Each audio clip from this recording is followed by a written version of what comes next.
Paciente ou cliente? Como que você chama aquela pessoa que você atende? Você já parou para pensar sobre isso? Eu vou trazer algumas reflexões sobre esse assunto para você nesse vídeo.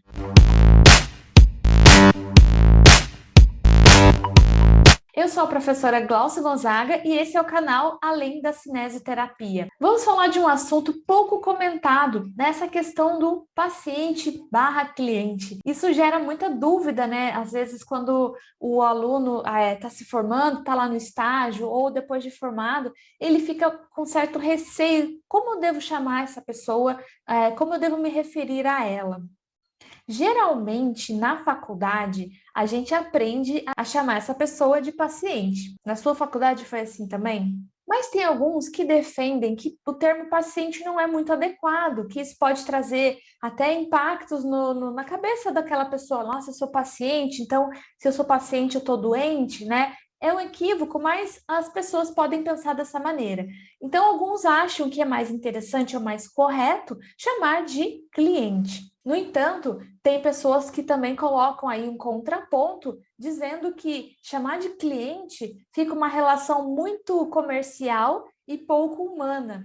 Então, eu trouxe para vocês uma definição, vou deixar as referências aqui na descrição. Todas as informações científicas, os dados que eu colocar aqui no canal, eu sempre vou deixar as referências na descrição. Vamos ver, então, o que essas autoras, a Kisner e a Kolbe, falam sobre essa questão do paciente e do cliente. Ela fala assim: paciente é uma pessoa com deficiências e limitações funcionais diagnosticadas por um fisioterapeuta e que está recebendo assistência fisioterapêutica para melhorar a função e prevenir a incapacidade. Já o cliente, como que ela define? Vamos ver.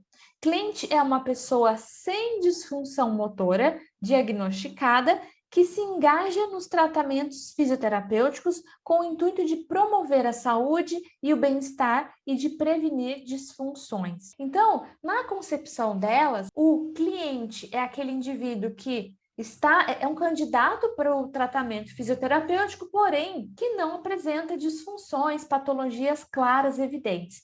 E o paciente é aquele indivíduo que já tem algo sabidamente instalado nele, né? Então, eu já sei que ele tem uma dor, uma disfunção, algum tipo de problema, vamos falar assim. É claro que isso não é um consenso, né? Essa é a opinião das autoras. Inclusive, eu quero saber a sua opinião. Eu quero saber se você concorda com essa divisão que elas fazem e como que você chama os seus pacientes na prática. E o interessante, uma observação que elas colocam nesse livro, nessa nova edição, é que ela já combina, né? Ela já coloca ali um consenso para o leitor, dizendo o seguinte: como o enfoque desse livro é o tratamento de pessoas com deficiências físicas, estruturais e limitações na participação, os autores optaram pelo uso do termo paciente em vez de cliente.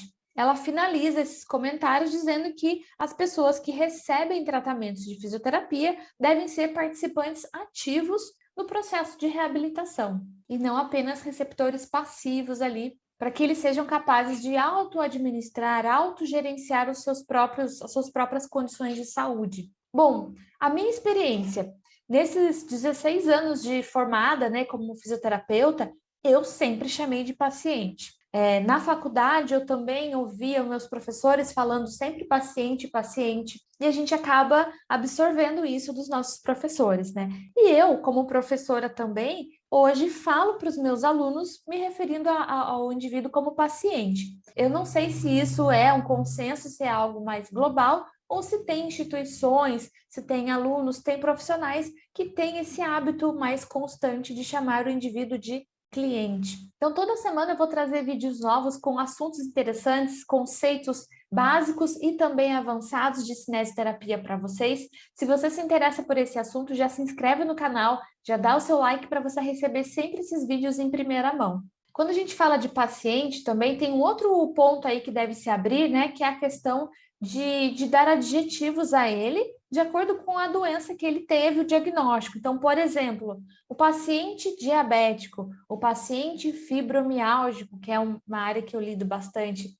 Eu, particularmente, não gosto desses títulos, tá? Mas isso é algo meu. Então, assim, eu não tenho costume de chamar o fibromialgico, ou diabético, ou isso ou aquilo, porque eu acho que isso pesa bastante. O paciente, ouvindo isso também, eu me coloco no lugar dele, eu acho que deve ser uma coisa bem pesada. Então, eu prefiro falar a pessoa com fibromialgia, né? A pessoa com diabetes. Até eu evito falar a palavra paciente em algumas situações, principalmente quando eu estou perto do paciente, quando eu estou ali perto daquele indivíduo que que foi acometido pela condição, pela doença. Mas essa é a minha forma de ver, né? Não sei você, inclusive eu quero saber o que você pensa sobre isso. Semana que vem a gente traz mais conteúdos para você e eu espero que você continue com a gente. Um abraço!